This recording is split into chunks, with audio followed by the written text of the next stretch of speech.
Let's see.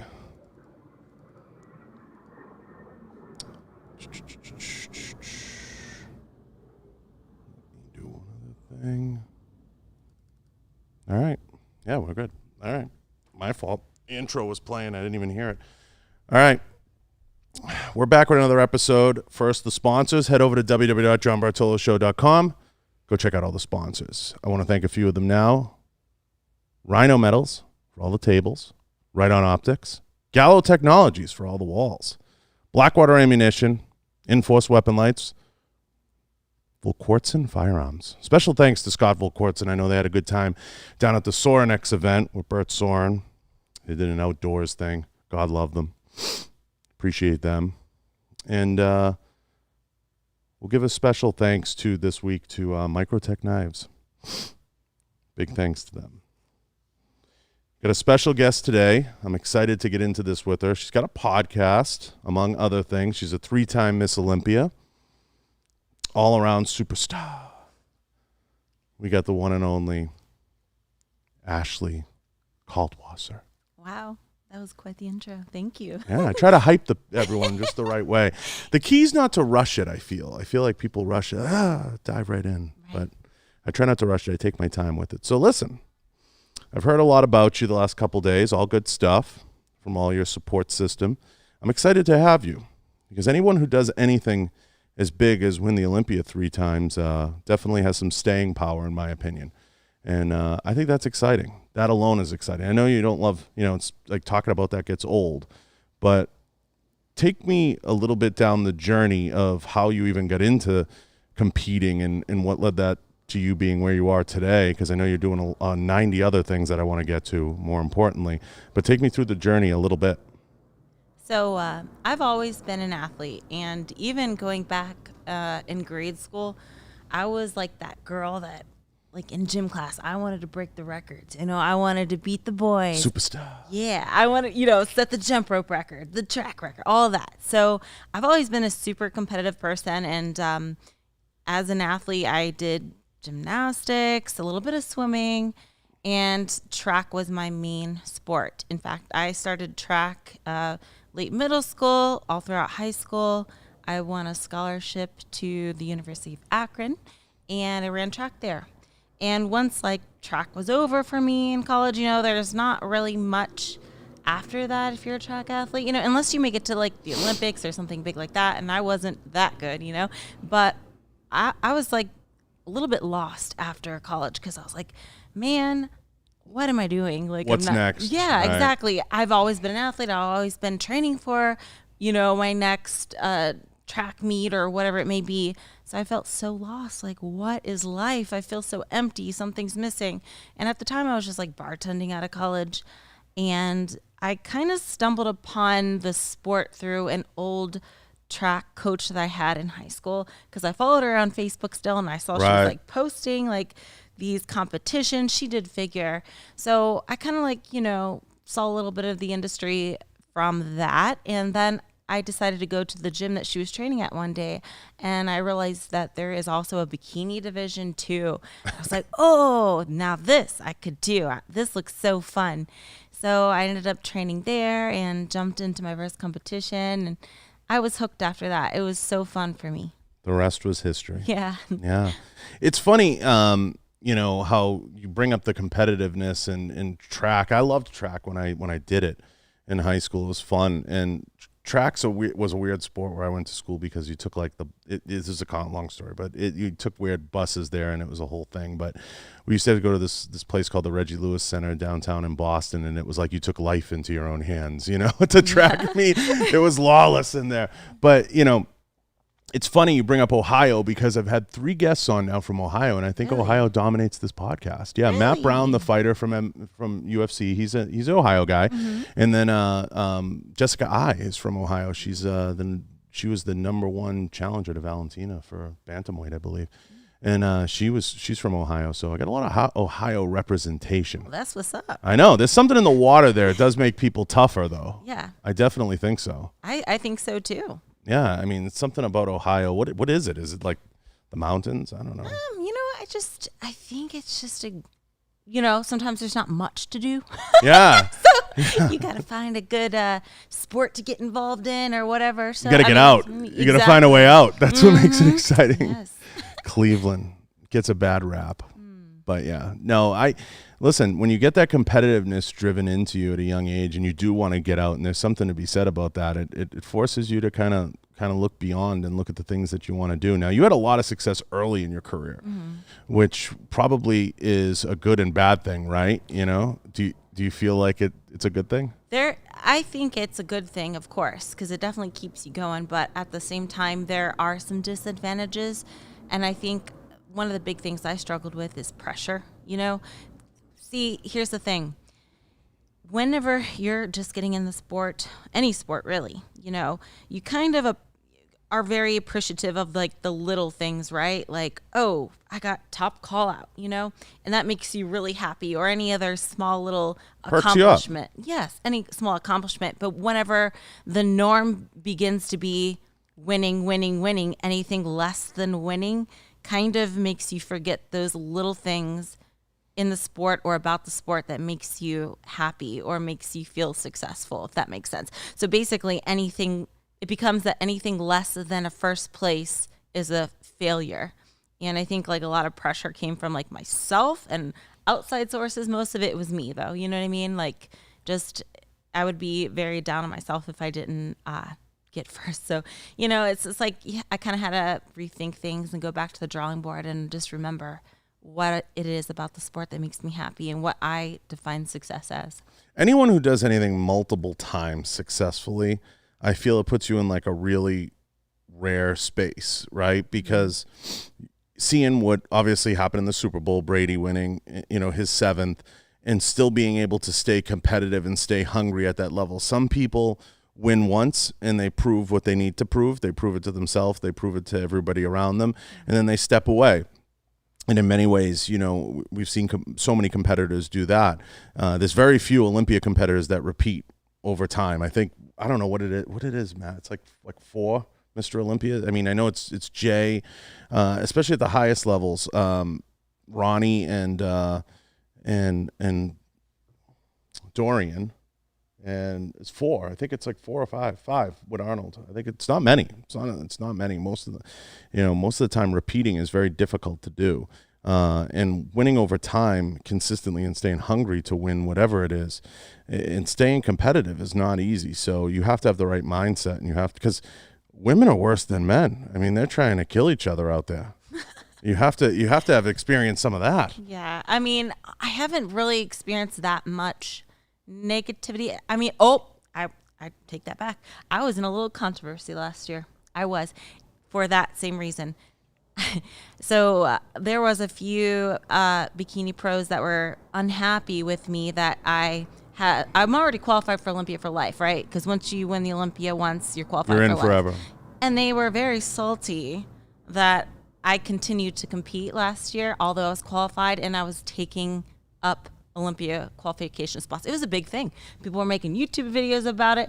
All in my defense, though. At the end of the day, it made me look like, well, not look, but it definitely gained more support towards me.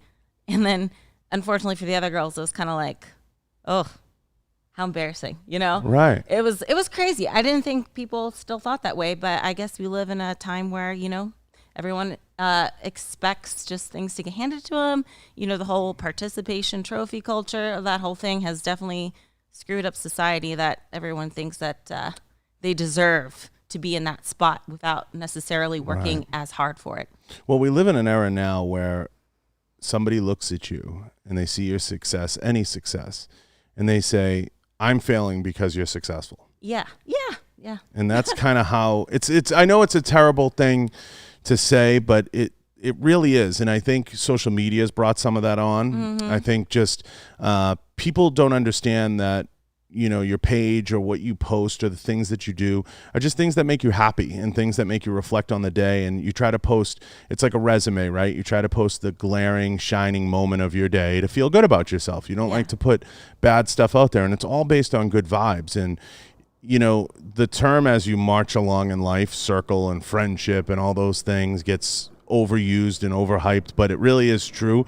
You dwindle that son of a bitch down to the lowest levels, and you are very choosy about who you let in, what you support, the things that you do. And that's sad and understandable at the same time, because you don't want to live like that and you don't want to be like that. But unfortunately, that's how a lot of people are.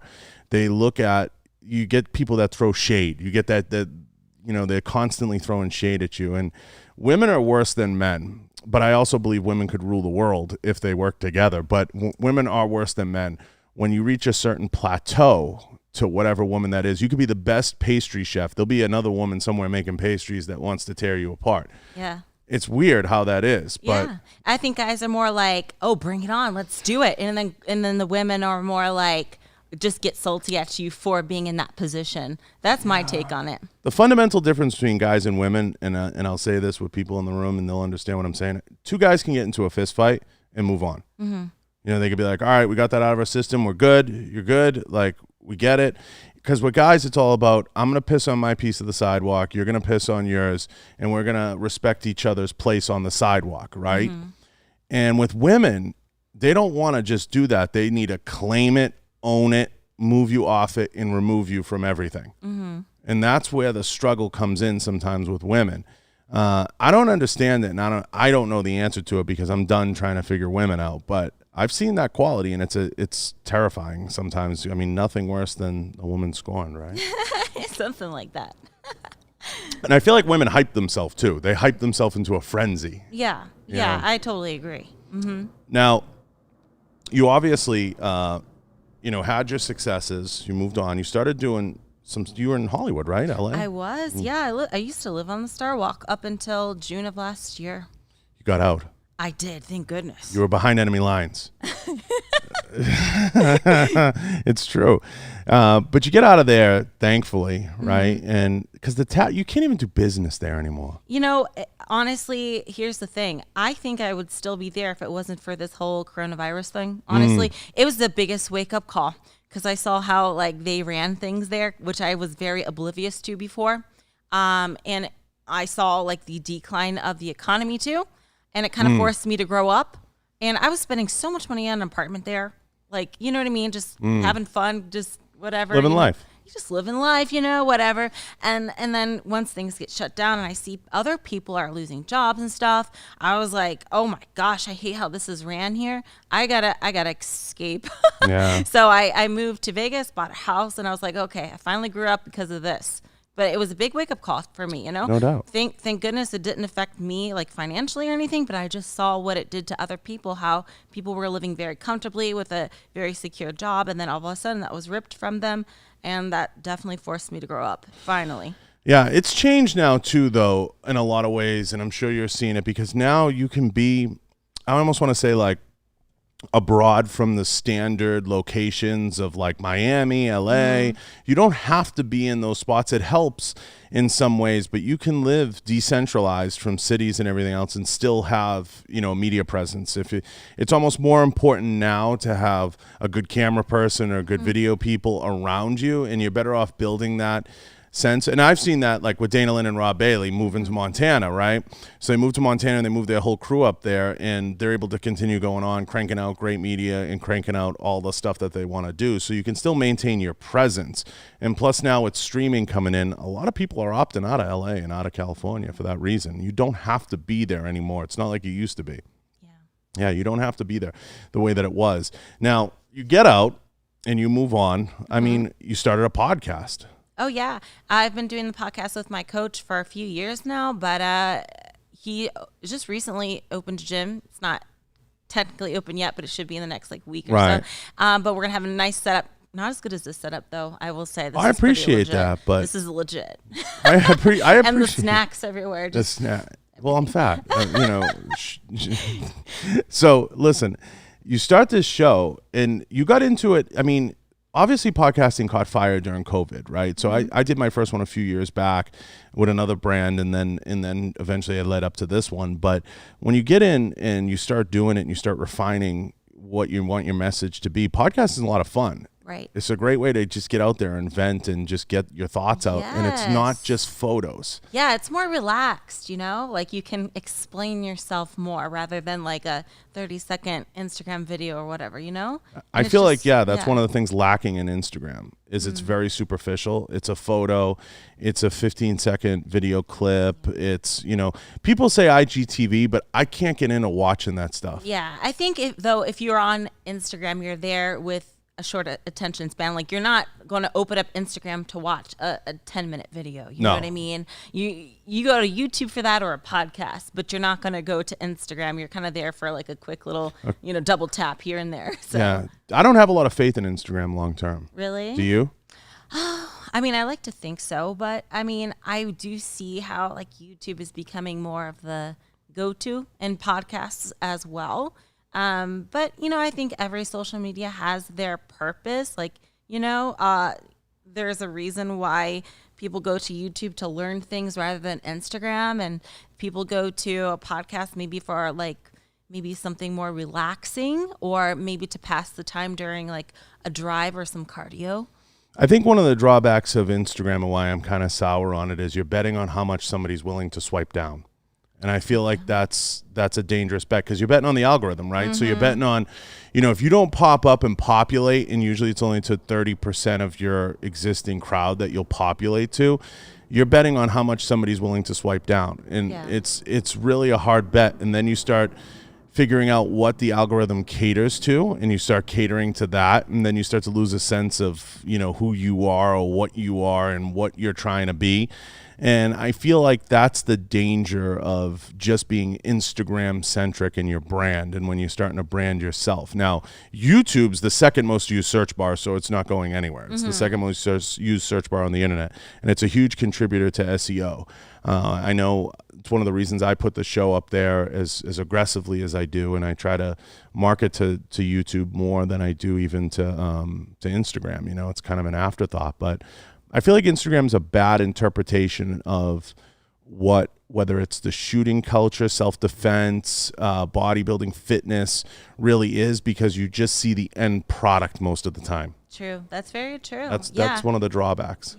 Yeah, that's accurate. I mean, from being in Hollywood, here's the thing. When I moved to California, I didn't really move there for any, I guess, reason to further my career necessarily. I could have done that anywhere. I could have done that from Ohio, but I just enjoyed the weather and the atmosphere. Everyone was super motivating. Everyone was out there hustling. But by accident, I kind of moved into an apartment that was like, at the time, the social media capital of the world. And well, not technically, like not like officially, but there was so many Instagram people there, and I didn't really know it at the time. I just moved into the apartment because the amenities were awesome. And I had a friend there, but I was like kind of like dragged into that whole Instagram culture. And I got to kind of learn from these people that were like millions and millions and millions of followers. I was like a little fish in a big pond, but I kind of was like, I kind of interacted with them, and I got to be in some of their Instagram videos, and it's just, it's totally different. And I don't know. I got a raise in following for sure from being in their videos and being in that environment. But it wasn't like the kind of person I am. It was more like comedy and like that, because that's what got the views and the clicks and the likes and the shares, is like comedy stuff. So I was part of their videos a lot because they usually needed like a fit girl in their video or like a random girl or whatever. So I was like, this is fun, I'll do it. And it was fun at the time, but it can be very overwhelming sometimes. A lot of those, let me say this, the whole stereotype of like Hollywood and LA being so superficial and like so, I don't know, everyone thinks they're somebody is so accurate. I actually posted, I posted that today. I said, everybody thinks they're somebody, just ask them. Oh my gosh. And I didn't even realize it at the time, but after being there, I'm like, this is like what they do in the movies is so true. Like how it's portrayed like LA people. It's so true. Did you see the Fake Famous thing on HBO? I didn't. Oh, you got to watch it. So they take like these 4 people, I think 3 or 4. I think it's 3 people.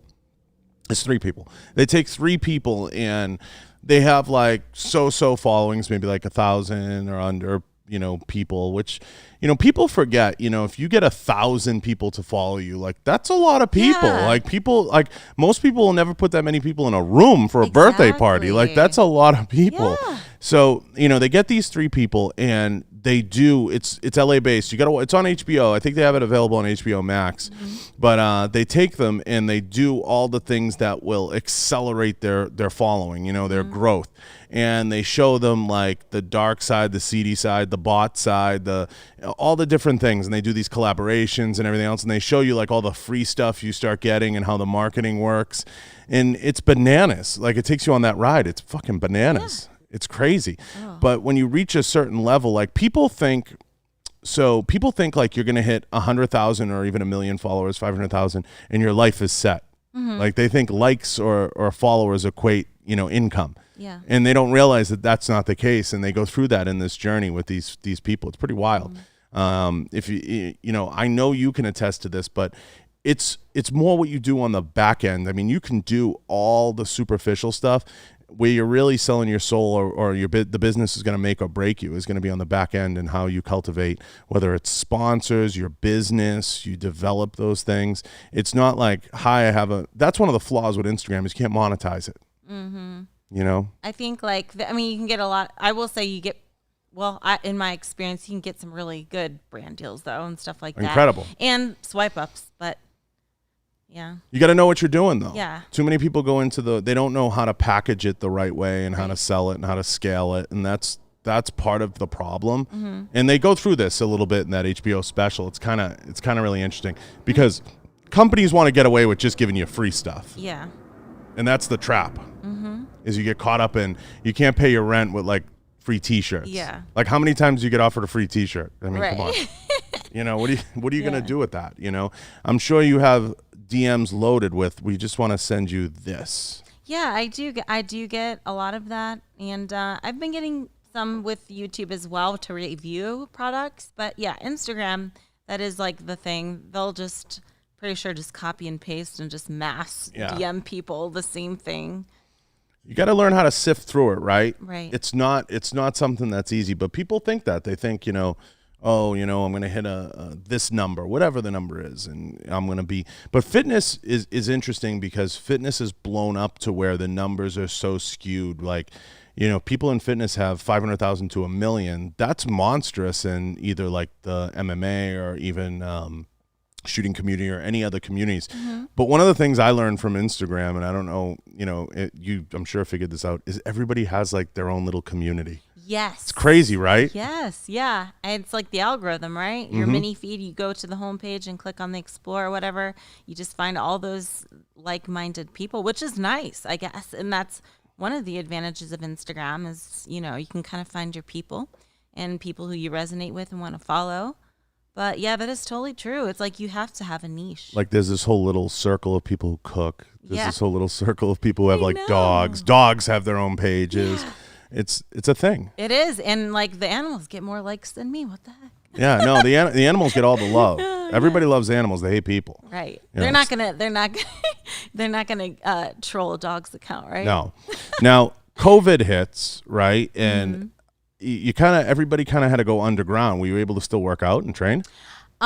So I had to do a few things. I flew out to Colorado where my coach was living at the time, and that's where he had the gym there, and just he has a gym that he owns. So like I flew there just to work out and to train to stay in shape, and then I also did like the stupid band workouts in the apartment, which was fine for like a week, but those got old.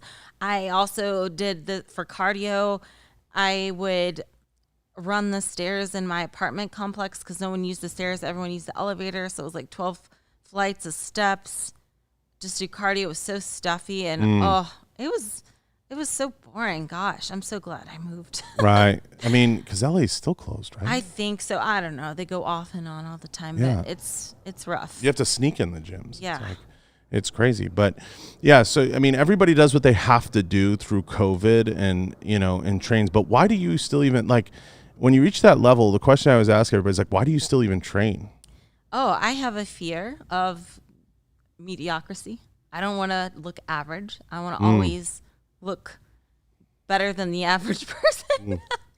And, another thing is too, just in general, just I don't want to get out of shape because I do this kind of for a living. So I did take 1 year off once in 2017 and I put on 25 pounds, which doesn't seem like a lot, but for me it was. I've never been that out of shape. And I told myself I will never let this happen to me ever again because it was so hard to get off. Yeah, you got to stay in shape. You got to be able to run from the zombies. Exactly. Yeah, I mean, it's easy for me to say. I mean, I'm addicted to the routine more than anything. Like for me, it's more the routine. Like I like to be, more.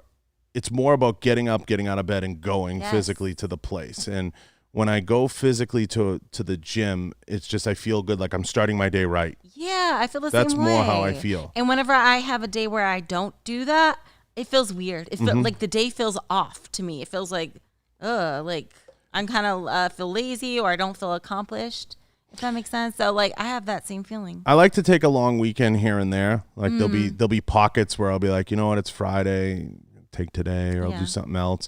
And or if I'm doing jujitsu a lot, I'll stick with that for like a week or maybe take 4 or 5 days off from the weights. It just depends. Because lifting weights gets you very stiff, very rigid. It's not, I don't love it. So it's, you know what I mean? It's one of those things, even though you have to be in shape, but it depends on your definition of in shape and, how, like I like to be more functional. Yeah, it does feel good to be stealth and light and you can run fast, you can move. Run far. I wouldn't hardly call me stealth, Fat Italians don't get the reputation for being stealth, but I appreciate that. I do. But yeah, I mean, it's one of those things like fitness for me is more about like just staying in some level of conditioning and just being able to, go down the street without gasping for air and collapsing, chasing the ice cream truck. So you're doing this show with your trainer, everything starts to settle down. You start to move forward. What's the next steps for you in your career? As far as like after I am done competing or gosh. What does retirement look like for you? I don't even want to think. A log cabin in the woods? No. I don't even know, honestly. That's always a tough question. I never. If you could have the perfect retirement, what would it look like? Ooh. Yachts in Sardinia, what would it? No. See, I'm not really. A family. I don't want. Not. I mean, here's the thing. I say I don't want kids now, but I think we always kind of change our mind throughout the years. Of course. I said I would never want to buy a house, and I did this year or last year. So I never say never, but that does not appeal to me whatsoever right now. I don't even know what I'm just so happy and content right now. I guess I'm like one of those go with the flow kind of people. Just like, oh, I'll take it as it comes, and maybe I'll figure it out further down the line. But I don't know. I'm really enjoying my life right now and how it's set up. So. Does it surprise you at all that these new opportunities are starting to pop up for, I want to use air quotes, like celebrity type social media people, like with the fighting and the different things that are starting to pop up? Because now I know, what is it, September, October, we're going to have 2 powerlifters competing in a boxing match. Like how long before we see something like that pop up for the women? Does any of that shock you? Because I mean, just what people are turning their celebrity into, and what it's becoming. I mean, I guess OnlyFans will stymie some of that because people are making money. I mean, people are making great money on there, and I think it's smart. But at the same time, there's a lot of unique opportunities popping up for people that you can be in a log cabin in the woods and kind of resurface and do something and make a lot of money doing it. I mean, Logan and Jake Paul were making crappy, videos on YouTube, right? And now because they've caused, such a stir, they're doing $1 million fights. I mean, I used to live in the apartment complex with him. Yeah. But yeah, that is crazy. I don't see girls boxing though. I mean, it'd be cool if they did. I wouldn't want to be a part of that. I mean, geez, I think I'm a tough chick, but not like physically to the where I don't want to get like smashed. Yeah, like I'm more like the I'll run a marathon or something, that kind of tough, but not like a I'd probably cry if you hit me kind of, So anyway, I think that there's a lot you can do with a social media presence. A lot. You can make your own business. A lot of people make their own clothing, their own supplement company. So who's to say? But I mean, I do see myself working with my coach more closely, even if I retired, and he has a whole team and a whole, company itself. So I wouldn't mind being in that for the long run. He just, like I said, is opening gym here in Vegas. So that's good for security for sure. And, I think whatever fun opportunities come about, I'm down, just not boxing. Just not boxing. But it is wild how many of them are popping up, and I wonder how it's going to evolve. Like, I think eventually someone's going to do like a social media house or some, they'll bring back like reboot a version of the Real World or something. Yeah, something along those lines. That would be fun, yeah. That would be interesting. But I just think there's too much to be made with streaming now, and there's a lot coming down the pike that I know a little bit about, but obviously other people are more in the know. But like you have, Hulu getting into the podcast game alone, and you have Netflix, and I know Amazon Prime is going to be getting into it, but even Disney Plus has said that streaming's their number one priority the next couple of years. Paramount Plus is launching. That's going to have like Yellowstone and all the TV shows and everything like from Paramount. So there's all these different opportunities popping up that they're going to need people who create content for them and who can consume airtime and draw people in and draw in, advertising dollars, because that's ultimately what they're chasing, right? But it's just a matter of how do you get, is that something you pursue, or is that something, or is it just going to be, the occasional fight card or the occasional like wacky, crazy thing, be on like a History Channel show or something, because there's so much popping up now for people that have an online presence. And I think it's a good thing. I really genuinely do. But it will take away some of the creativity of people who are doing the online kind of zany, crazy stuff, because they're going to become more standardized, and maybe it becomes more Hollywood. But if that does happen, being is that you've been in Hollywood, do you think Hollywood will fuck it up? I think anytime you go through like a reality show type of scenario, they always edit it and make it seem like it's something it's not. I mean, I've had little opportunities here and there when it comes to like films and stuff. Not like, for example, there was a Japanese company that made like a documentary, and I was like the main person in their documentary. Yeah. I mean, of course, it's not really going to reach anyone here because it was all in Japanese. But I just think like little opportunities like that is like so cool to me. I've also I've had BuzzFeed. I've done a few things with BuzzFeed before too, which I thought was kind of cool. But I think it's like one of those things is like you can't really predict, but if the opportunity comes and the reach out, it's like the more you're in it, the more opportunities you get anyway. But as far as messing it up, Hollywood messing it up, I mean, if you allow them to, sure. But it's like you just got to be careful how they edit because they got to wet their beak, because movie theaters are done. Yeah. Movie theaters, and that's a shame. But movie theaters are essentially finished. I mean, I don't know how they're going to come back from this, because too many people are comfortable watching movies in their house. Yeah. True. Which opens the door to people doing self-produced, self-streaming type stuff, and there's something to be said about that. But I'm telling you, I swear, the first, I think, if people were willing to do it and they put like, a bunch of GoPros or streamed even like what they do in the house and just put it on YouTube. And I imagine people are doing that now to an extent. It wasn't so much clips.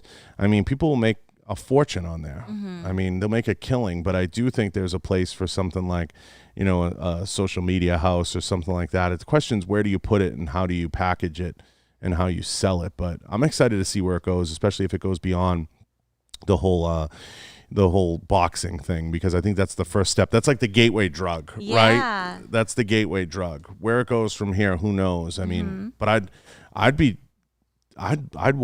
pay a fee to watch like a pseudo celebrity, like Real World type house. I'd love to see that. Yeah.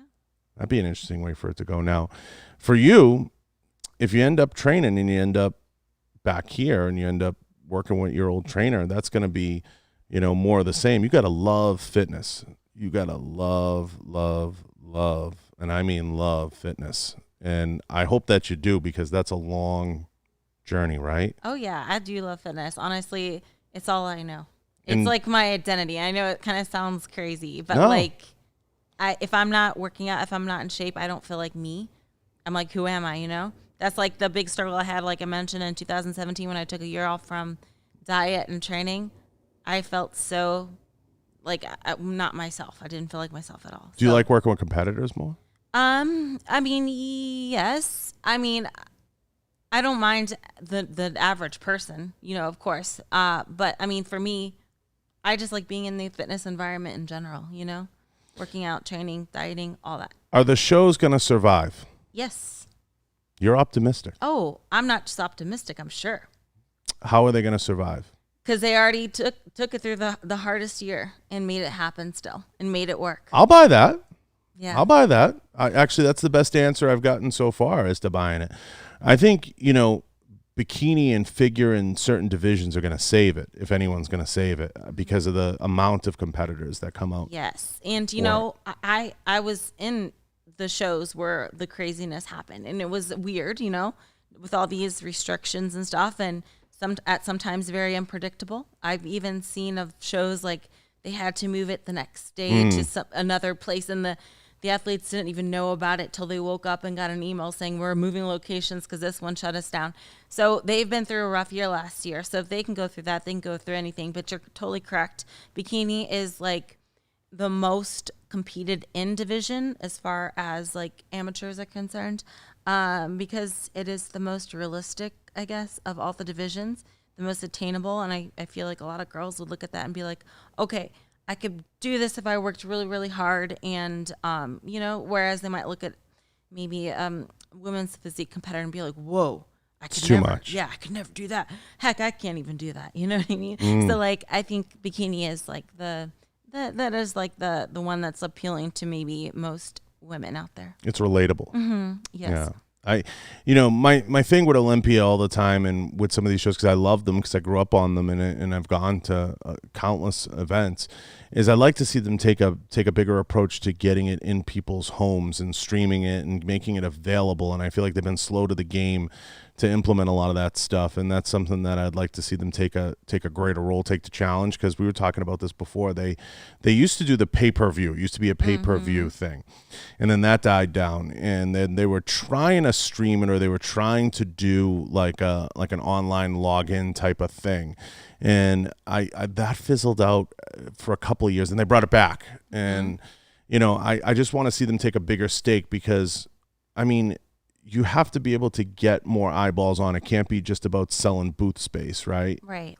You know, because you go to these shows, and what bothers me is they've turned into like free sample giveaways, and it's turned into like t-shirt and shaker cups. Yeah. And that's the whole show, right?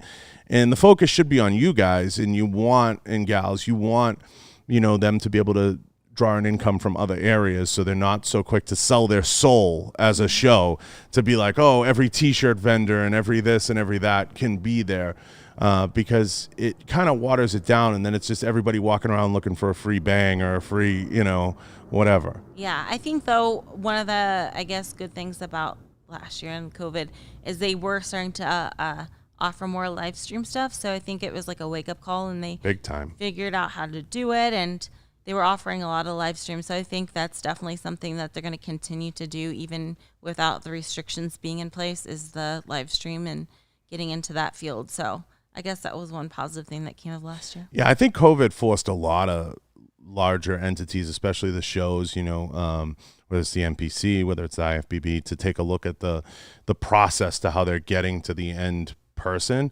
Because people who love the sport love that stuff. And I even enjoyed some of the newer documentaries that they were putting out, you know, especially some of the Generation Iron stuff they were putting out and some of the different things, because you like that inside perspective. You like to see that perspective.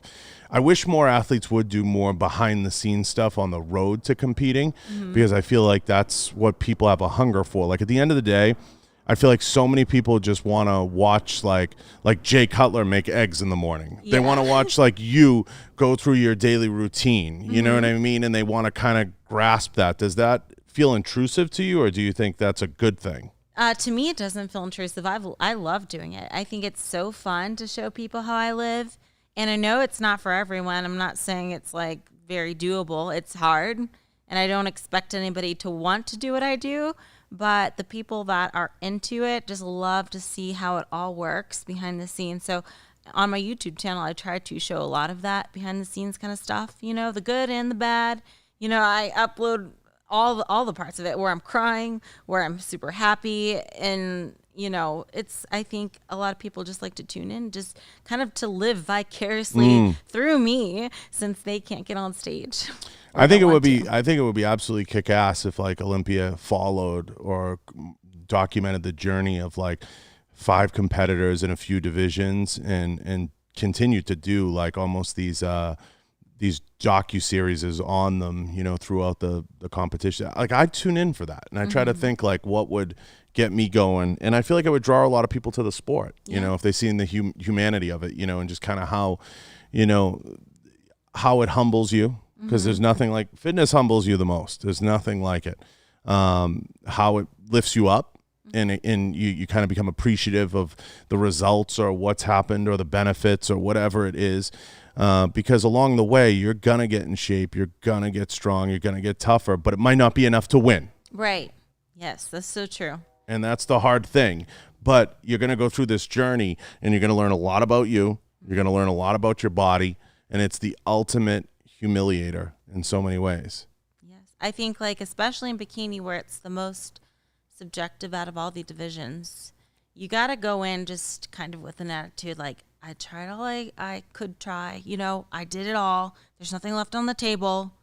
Worked hard as I possibly could. And at the end of the day, we'll see what happens, because, you know, it's hard to judge bikini. Unlike bodybuilding, it's like bodybuilding's pretty clear. It's like the biggest, most symmetrical, leanest guy, you know? But for bikini, there's so much that goes into it. Like, a lot of it's opinion based. Like, how lean is too lean for bikini? Or is, you know, the presentation as good as the other girls? It's like a lot more of these little things: the makeup, the hair, the suit, the walk. It's expensive as hell. Yeah, it is. And for a long time, even as a pro, I was spending money to compete rather than making money. But as time went on and I got sponsors to pay for my stuff, like I ended up making money from it. But the most money I make from from competing isn't necessarily from competing itself. It's all the opportunities and sponsorships and recognition you get out from your success. You know?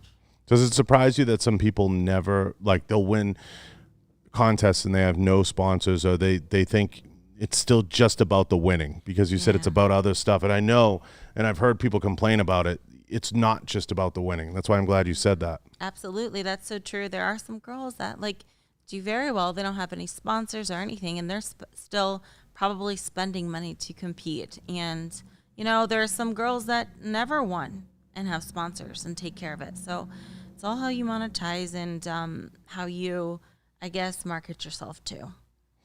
Yeah, it's a hard pill to swallow, especially if you just don't, because now you have to have that it to be on the stage. Yeah. You have to have a little bit of that it factor. And it's not just about following, and it's not just about, like, I get people that constantly ask me about even the show, you know, how do you do this? How do you do that?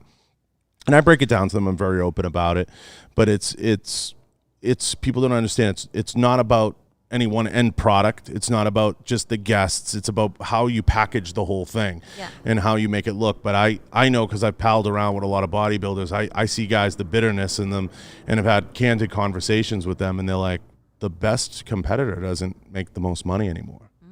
It's not the way it works. Could be true, yeah. I mean, especially with social media too, you know, the sponsorships are going to come from your following. So you could be a really good competitor, but if you have like 500 followers, they might not give you as much as somebody that doesn't necessarily win that much or whatever, but their following is much better, you know? So it's kind of like a lot of it is social media, and you don't even have to compete if you've got a good social media following, you know? So who's the best marketer in bodybuilding right now? Who markets themselves the best? Honestly, I think I've got to say Jay. Yeah. He's got his own supplements and his whole brand, and he's not even competing anymore. But he's like still so involved in the industry, and everyone knows him and knows like what he does in his channel and everything like that. He did a good job of marketing himself. Really good job. Does that shock you? It doesn't shock me, but I applaud him for that. I think a lot of competitors should look at him and make that like. It surprises me because I think if women got their act together, they could own the planet. Oh, perhaps, maybe. We have some advantages and disadvantages, I guess. I feel like, women are slightly more timid to get to the spot, to do certain things. Like they want it to be perfect. And knowing Jay Cutler the way that we know him, he has a little bit of that, like, let's just sling it attitude. Like, all right, let's do it. You know what I mean? And you have to have a little bit of that in you. And I think sometimes women are a little more hesitant to take the plunge and just say, I'm going to do this or whatever it is, or I'm going to start a podcast, or I'm going to start a YouTube channel and I'm going to put this on there. And Jay has evolved and dared to be a little different, if I do say so. And that's what makes him unique. It's not always about going in the gym and today's a killer quad workout. Right. Like, it can't always be about that. It has to be about like other things that interest you, because you can't be one dimensional. Yeah. And I feel like too many people, all they know is doing the curls and doing the lunges and doing the this and doing that. And that's what they want to continue to put out there. And people are like, okay, I saw that. What else is there? And people look for that next thing. I would definitely put Jay up there. If you were to pick someone that just you like how they go about their business, or you like what they do, would it still be Jay, or would you look at like I look at Dorian, right? Like Dorian to me, and how he's evolved and doing the yoga and the different things that he's done through the years. You can't pick a guy who's gone from one extreme to the other extreme. And he's always been enigmatic like that in many ways. He's like one of those guys that would just come out for the Olympia show, do the show, and then after disappear for a year and then reemerge and do the show. And I find that so interesting. But, he got like completely away from the weights post Olympia, which was interesting. And then you have Ronnie, who's still lifting. It's kind of crazy, right? Right. It's wild, but it's there's no wrong path, I guess, right? Exactly. Yeah, you kind of have to just go with what I guess your true self is, and it kind of resonates with your brand too. Like people can tell if you're doing something just for real. Just to get the clicks or whatever. Whether as somebody that's doing it because they're passionate about it and they love it. You can really tell, When you're not lifting, what are you doing? Oh gosh, I'm quite. What are you jonesing on right now? I would be a boring person in most people's eyes, just because I'm very simple. Like, I like to go grocery shopping. I like to cook. I like to watch documentaries on Netflix and YouTube. But I would be lying if I didn't say that fitness is like the biggest part of my life right now. Do you scrutinize other people's fitness videos? No, I don't. I'm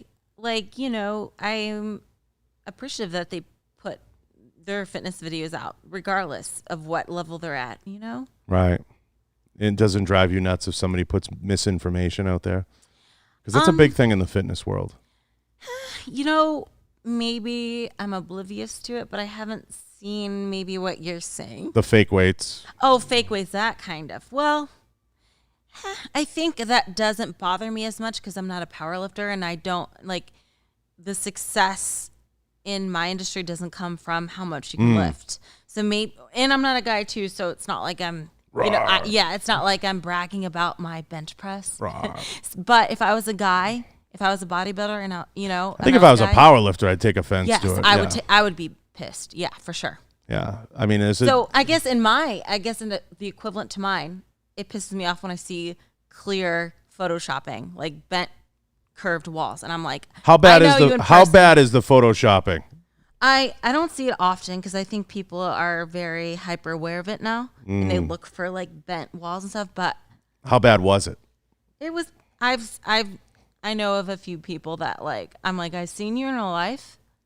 You don't look. That's like not that. Your face. No. Well, more like body. For fitness, it's more like that. Because for face, I don't mind just smoothing whatever and brightening your photo, whatever, But I'd take a look at the bodies, and I'm like, I know your waist isn't that small. I've seen you in real life. The best part to me is when people do that, they think like they're good at editing. Yeah.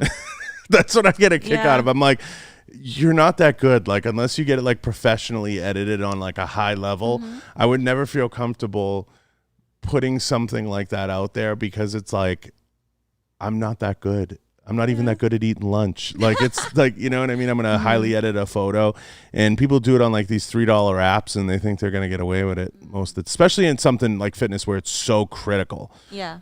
Everybody's always looking at it. But, you know, at the end of the day, the best part about what you do is in being on stage too, is it all gets settled in the scorecard, right? Yeah, you know, that's the best part, you know? Mm-hmm. I mean, that makes the most sense. If you had to pick one show, Olympia or Arnold? Oh, that's such a tough one. You know why? Because Olympia. Just the show, just the culture.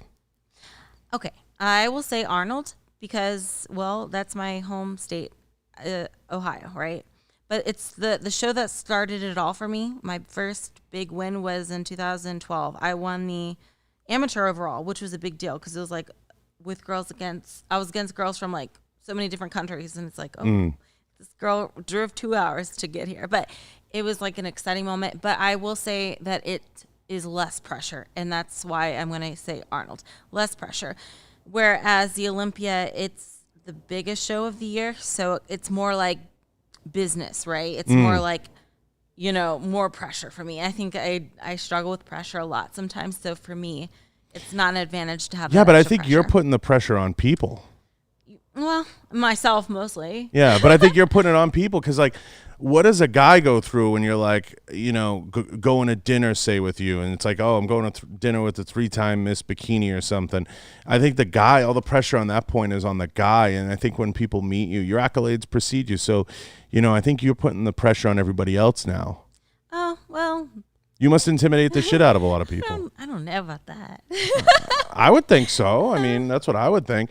You know, and especially now, like, I know what you're saying on the way up during the climb, but I think, you know, for the most part now, I mean, it's so I have a theory. Like, everybody has like their I've been to the moon story, right? So when you sit at the dinner table with 10 strangers, everybody's going to tell their story. And you have a pretty damn good story. So so it's going to put people on their heels, right? Because a lot of people they don't have an astronaut story. And I would think, you know, short of you sitting at a table with an astronaut, you got a pretty good one, you know? I mean, it stacks up, and that's going to intimidate a lot of people. So I don't think you should have that much pressure on yourself. I don't think, you know, I think the pressure should be on the people around you, you know, especially with how you carry yourself and how you approach it. I mean, I could say that even after spending an hour's worth of time with you. Yeah, it's like more of like the pressure to live up to that title. You know what I mean? But you're right. I do have a great story. And that's why I say, you know what? Although I have pressure, no matter what happens from here on out, I can't complain. I went farther than I ever thought possible. Went above and beyond. I surpassed all my goals. You know, I look back and I'm like, how did I even get here in this? Right. Place? Like, how did I even... What? I'm just a girl from Ohio. How'd this happen? Magic. So, yeah, I mean, because, yeah, I can't complain. I'm very happy about my accomplishments. And no matter what, I still can say I won the Olympia 3 times and 23 pro shows. So if you could conquer one other thing, what would it be? I would love to win the Olympia again. That would be great. Come back? Yeah. How many have come back and won? You know, I'm not in bikini. Sure. Oh, in bikini, no. But bikini's only been going on since 2009. Yeah, I know Jay's the only one to come back and win, right? I think like Linda. Was it? No, Arnold. Arnold and Jay. That's it. Linda Murray. Yeah, she went out. She went to retirement and then came back, and then won, I guess. So. Yeah. But it is rare. I think it is a lot of momentum. You know, maybe the momentum comes from your confidence too, right? It's like a confidence booster, but. Yeah. How do you get confidence? Oh, that's a good question. I guess executing and just being very comfortable and secure. So it does help that if I go into a show with a win already, you know, right. Like, oh, I just won the show 2 weeks ago. That's good for my confidence personally, because it's like, okay, we can relax a little bit. Maybe I am, you know, maybe I can do this. And it's, you know, just having a W is like, okay.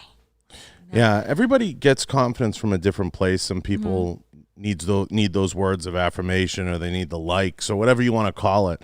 It comes from different places. Some people, when they're dialed in and they know the diet's right, and they know their workouts are clicking, everything's clicking, their home life's clicking, they have to have like that perfect. And some people function in the chaos. Yeah. It's crazy. I don't like that.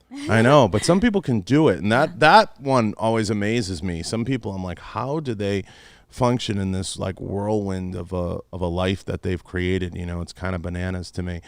But, you know, everybody's different in how they process pressure and how they process, you know, going to that level. Like for some people, when they step on any stage, doesn't matter if it's the Olympia, the lights are a little too bright, the stage is a little too big, and it overwhelms them.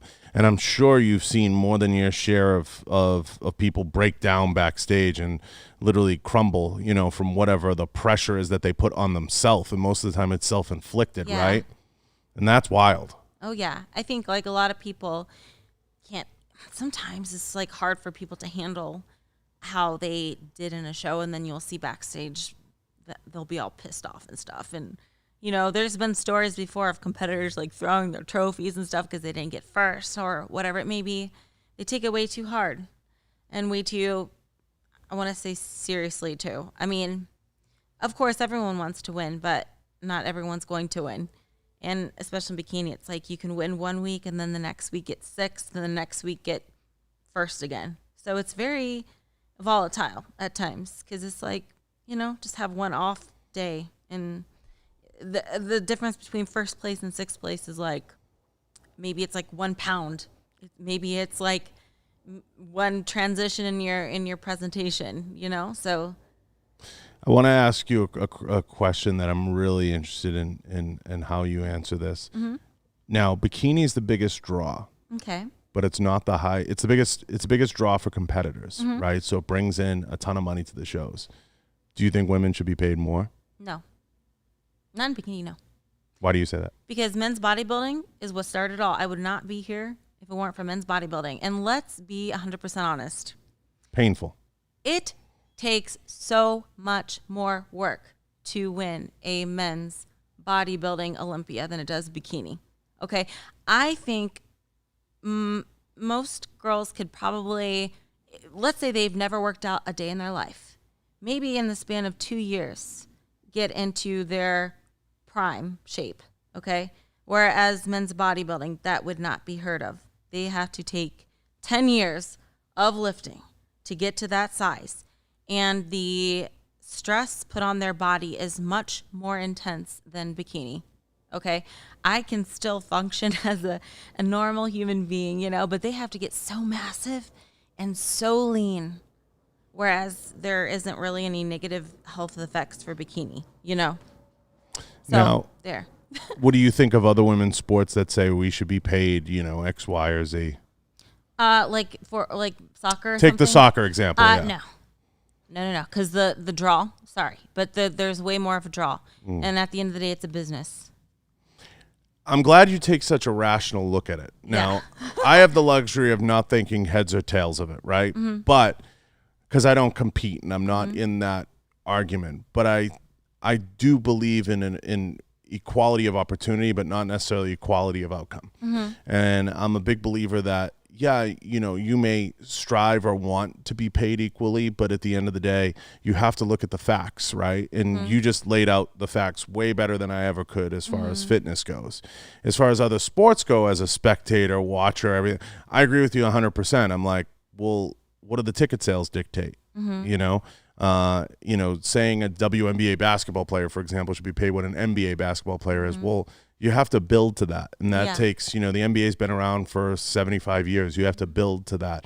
It's not going to happen in 5 years or 10 years or 20 years. It's going to take a lot of time. I think some women that do think the other way, they just want the money to magically appear. Yeah. Like it's just going to come out of thin air. Yeah. But even if we're talking about our sport, although more competitors will sign up for bikini, the major draw at like a big show like the Olympia or the Arnold is still men's bodybuilding. And you can tell by the fans and the hype, right? And even in the arena, which is totally fine. You know, bikini, like I said, it's only been around since 2009. So who's to say in 10 years what it's going to look like? But I mean, I totally understand. It's been men's bodybuilding since like the beginning of bodybuilding. So it's like, when did it start? Like 1940 or something, when they were doing like the old school stuff. So it's like, you know, it's the old Mr. America contests and stuff. Yeah. So I definitely, I'm just happy to be a part of that group. And I think bikini is becoming more and more of a more accepted thing. Because I remember in the beginning, bikini was kind of like a joke, right? Like, what are these bikini girls doing on the Mr. Olympia stage? Like, scoff, you know? Scoff. Yeah, Scoff. we weren't as respected as we are now. They thought, oh, they just do cardio and they diet and they wear these bikinis. It's just like a bar bikini contest. But I think we're starting to get that respect now. Like, okay, they work hard too. I mean, still not like to extent as men's bodybuilding, but I think the respect is there. I Yes. really do. I believe that. I mean, I respect the hell out of it because I think when you're a casual, what I call a casual weightlifter, like I would classify myself, and yeah, I've worked with companies in the past, but I was never a competitor. I would say, you start to appreciate, somebody that gets into that type of conditioning. It's the conditioning that you appreciate because we've all dieted a little bit, right? Yeah. Everybody's done something a little bit. So when you do it a little bit, you get a taste for it, start to understand like, wow, when I cut out carbs and sugar, I can't even hold a dish. Like you start to appreciate the level that it has to go to, and that's not easy. That's a very, very horrible, difficult, miserable thing. Yeah. And it's, to do it for weeks in and weeks out when you're preparing. And you're 100% right for the guys, because it's become such a mass race.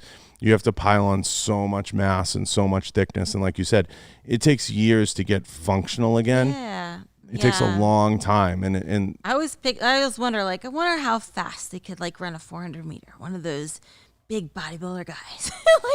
It just definitely takes a toll on even just that just being like we were talking about being stealth and being like agile and stuff like that.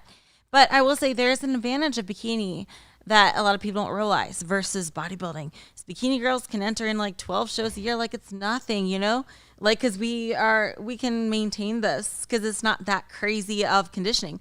Whereas the men's bodybuilding, not only is there less shows, but it's hard to keep that kind of conditioning all year round. So bikini, you can do more volume of shows, and for men's bodybuilding, it's like a few you can choose from. So what's the worst thing about competing? The pressure. For me, the pressure, I would say. Yeah. Well, that's the self. That's a little self-inflicted. Yes, and not everyone's gonna have that pressure. The worst thing, I guess, the sacrifices you have to make. Yeah, the selfishness you have to be. Mm-hmm. Yeah. And that's part of the sacrifices. You got to kind of cut a lot out. Yeah, you can't go out every weekend with your friends and pizza and drinks. Yeah. You ever take your meals anywhere that it's awkward? I used to. Like, I used to do that when me and my family would go out to dinner. I would bring my own, but I don't anymore. Like, I think I was a little too crazy about it. Yeah.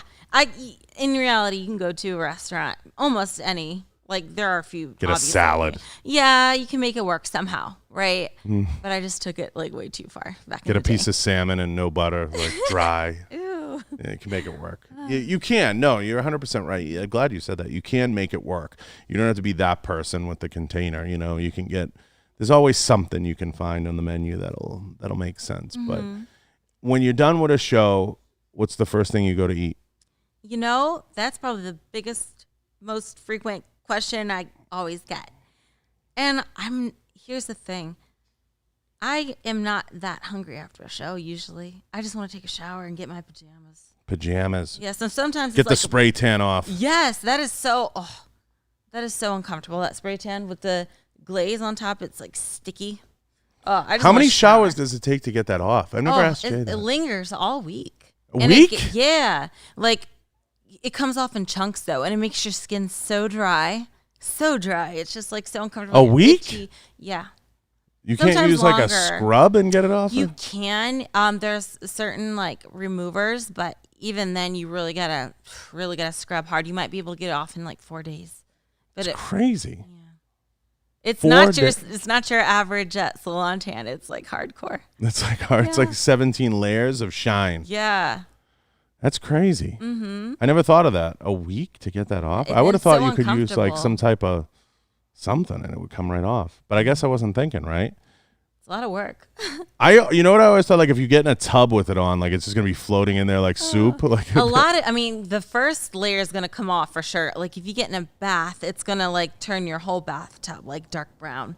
But it definitely stains your skin too. And the thing is, it doesn't come off evenly either. It'd be, in a perfect world, it'd be like, oh yeah, it looks like I just got back from vacation. You miss a chunk. Yeah, no, it just naturally, like, it tends to stick to drier areas. So like your knees, your elbows, your hands, it will stay on for a long time. And then you're like pale, and then your elbows are like dark brown.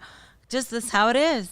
And it's like, yeah, you can scrub it off as much as you can, but it's not really going to budge unless you have a special product. And even then, it takes like a lot of work, and your like skin's going to hate you for scrubbing that hard.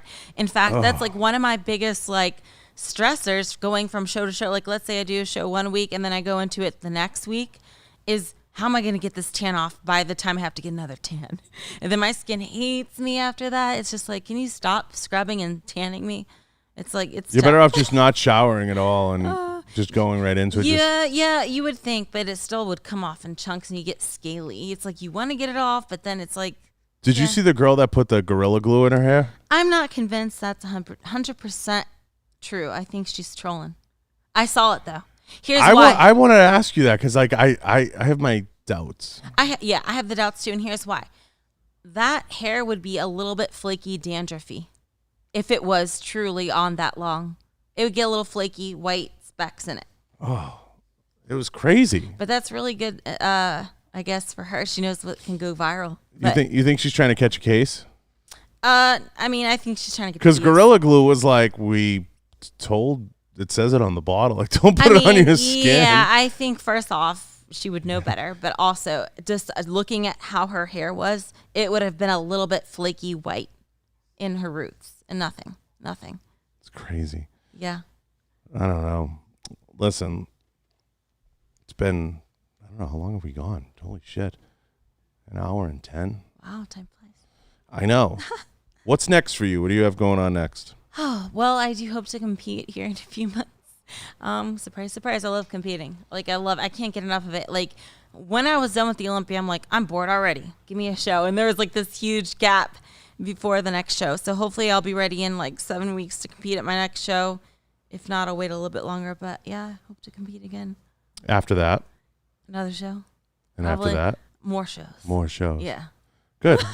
Listen, if that's what you love and you're doing it. Yeah. I'm going for the record. Oh, I already have the record for bikini. The most pro wins. So I gotta keep it going. Yeah, the guy one's crazy, isn't Dexter Jackson. Dexter, yeah, he's got like a gazillion. He just retired. He was like 100. Yeah. He was like 100. Oh, why? How many shows did he have? It was like 50 or something. Wasn't it crazy? A crazy number. It was at least 26. I don't yeah, know, 50, pro ones. Pro yeah. wins, yeah. Yeah. Let me see. Actually, let me look that up. Take a guess. How many shows do you think it was? 26. Oh. No, 29. 29 wins, though, you're saying. Yeah, wins. Let me see. I know he competed in more than that because I think. Yeah. You're not going to win every show. But. No, but with amateur ones, I thought he was like in the 60s. Oh yeah, I don't even know how many shows I won with the amateur. I don't even count amateur. I started counting when I turned pro. So he was competing since 92. That's crazy. And here's the craziest thing. It's like I said, men's bodybuilding. It's not like you can stay that shape all year round like you can with bikini. So it's 10 times harder to do that as a men's bodybuilding competitor than bikini. So it is impressive. Yeah, the list is too long. I think what the most impressive part is I believe I remember him saying or posting that he's competed at like every body weight level too. Right. That's crazy to go, whew, that is crazy. So the list of shows is like way too long. It's like long. And let me see if I can get a total. It's a big number. I know that if I can find it. Let me see. I don't even know if you can find the list because here's the thing. Even with the major site NBCNewsOnline.com, they only started to document every one just like a few years. Like there are some shows that I've competed in and I've won that aren't on the site because that was before they really started to document it. So it's really hard to tell how many he's competed in. I don't know if you'll be able to find that. From 92, they have 1, 2, 3, 4, 5, 6, 7, 8, 9, 10, 11, 12, 13, 14, 15, 16, 17, 18, 19, 20.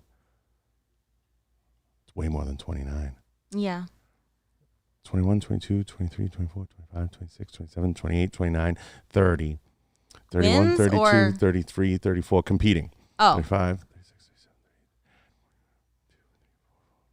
38. Yeah, it's in the, I'm not even going to keep counting. It's got to be in the, look at this list. It's got to be in like the 60s or 70s. It's absolutely nutty.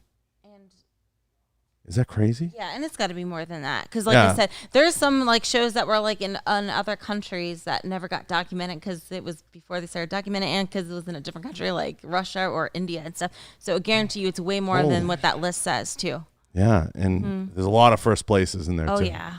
Yeah, God love them. Well, listen, shout out all your sponsors. Let everybody know where they can find you and how they can reach you. Sure. So my Instagram is Ashley K Fit. On YouTube, it's Ashley Kaltwasser with a K. And shout out to my sponsors, High Tech Pharma, and also Team Elite Physique, Coach Adam, woo. Just Competition Bikinis, Liquid Sun Rays, Trifecta.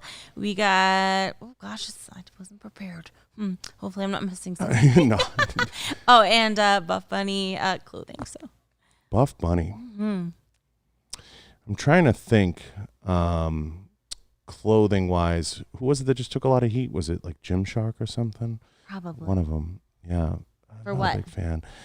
Something they got like political, of course. Oh, yeah. I know what you're talking about. Yeah. The one with the police or something, right? Something like that. Yeah, I saw a little bit of that. They got weird. Let's put it that way. Yeah, it did get weird. Yeah, they got weird. Awkward. Yeah. So anyway, I appreciate you coming in, and it means a lot. And I'd love to have you back if you end up setting up permanent residency here. Oh, yeah. I bought a house, so I'm going to be here for a while. Well, you have a gypsy soul, so you never know. Yeah, you never know. You never know where life's going to take you. You could end up back in LA behind enemy lines. Oh, no. I'm not 100% no? No. I would move back to Ohio before I move back to LA. LA. Wow. That's bold. That is. So, I don't like it there anymore. I appreciate you coming in. I appreciate you taking the time, and we'll get you back. We'll talk more. Thanks for having me. And shout out the podcast. Oh, my podcast with my coach is Bikini and the Brain podcast, where we discuss fitness and competition related topics. I like that.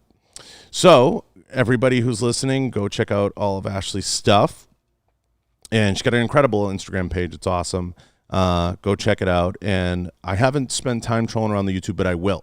And I'm going to. Okay. I'm going to check out some of the videos because I spent an inordinate amount of time trolling around YouTube. Way too much time to admit. But I appreciate everyone. I appreciate everyone who listened. Leave a review. Head over to the website. Go check out all the sponsors. A few of them are Gallotech, Rhino Metals, Blackwater Ammunition, Right On Optics, Full Quartz and Firearms, and, of course, Galco Leather Holsters. I appreciate all of them. And Pulsar. Go check out Pulsar. If you haven't checked out Pulsar, thermals and IR are coming way down in price. Go check them out. They have tremendous products for your next hunt or your next experience outside and at night. So do it in the dark. Go check them out. And, of course, Enforce Weapon Lights. Appreciate them. I want to thank Ashley for stopping in. It's been amazing. Appreciate you. And we're going to head out.